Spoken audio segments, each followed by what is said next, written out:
So the Atlantis one. Yeah, the wrist shot structure. I was wondering if you saw those videos, Joe. Yeah, no, that was a big one that I saw because I've been fascinated by the concept of Atlantis.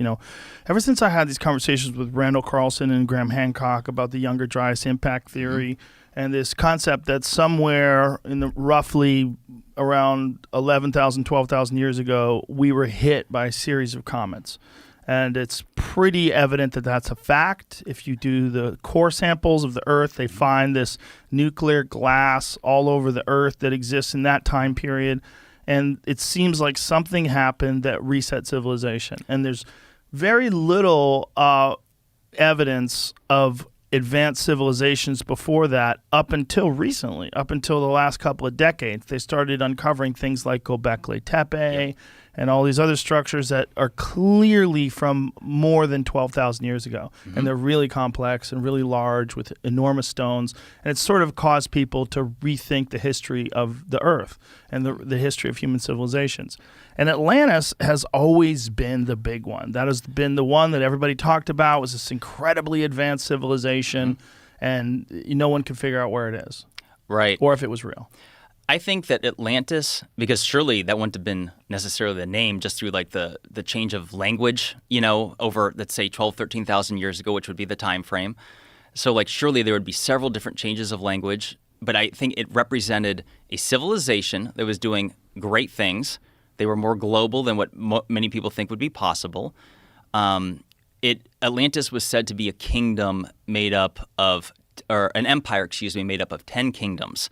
And then there was the lost city of Atlantis, which was the capital, which was said to be made up of concentric circles, 2 of water, 3 of land, and essentially that they were obliterated by a cataclysm as passed down by Plato, although it's worth mentioning that Plato got the story of Atlantis from Solon, who was his uncle separated by 6 generations. But what most people don't realize is that Solon had traveled to Egypt, and so it's the ancient Egyptians is where that tale comes from, which makes it even more bizarre because I would argue that the most spectacular ancient civilization is the Egyptians. I mean, no disrespect to the Romans. Hard to deny. Right? I mean, let me just say, because I want to, on this podcast, encourage people to travel to Egypt.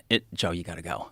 I really want to. A friend of mine just went, and she got back, and she was telling me incredible things about it. Jamie, will you pull up the photos of these concentric circles? Tell him. Yeah, the wrist shot, R-I-C-H-A-T. It's worth mentioning that. Got it already here. Yeah, in the first couple, I just want to say it's wrist shot. I used to call it Rickot. I was mispronouncing it. But let me ask you this, Joe, real quick. When you saw my video, was that the very first time you had ever seen this thing before? Yeah. That's the thing.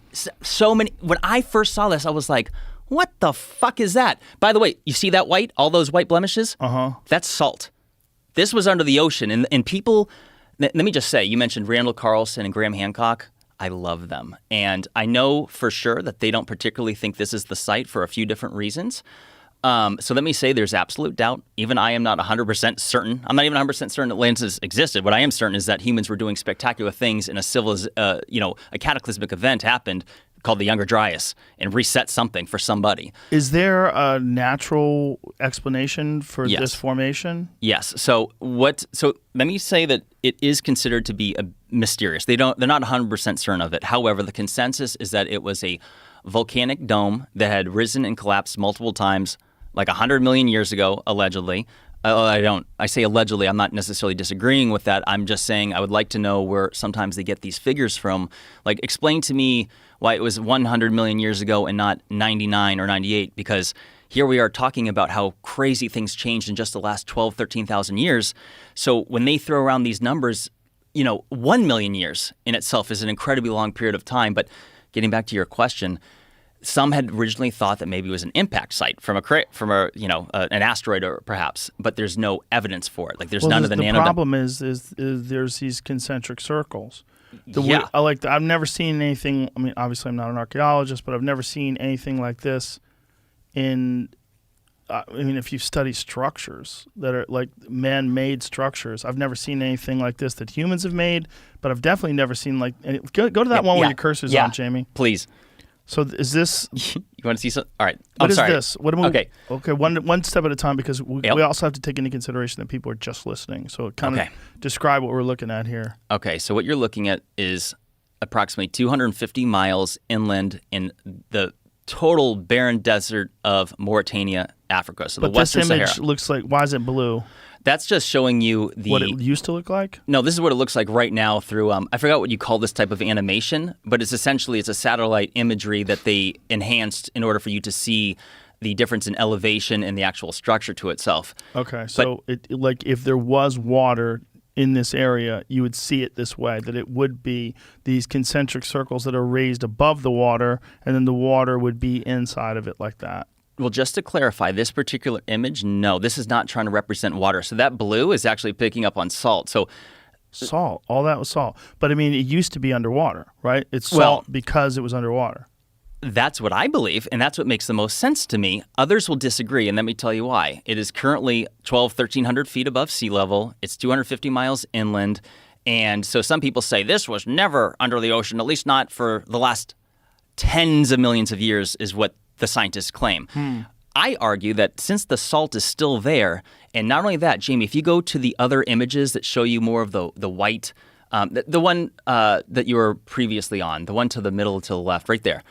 So those areas with the most white blemishes happen to be the areas that are the lowest in elevation, which to me tells me that saltwater had settled there. But not only that, Joe, Atlantis was said to be, like we said, multiple rings of, water and land. However, it was said to open to the sea to the south. And what you're looking at here, the south, so this is oriented north, south, east, and west. What do you see to the south?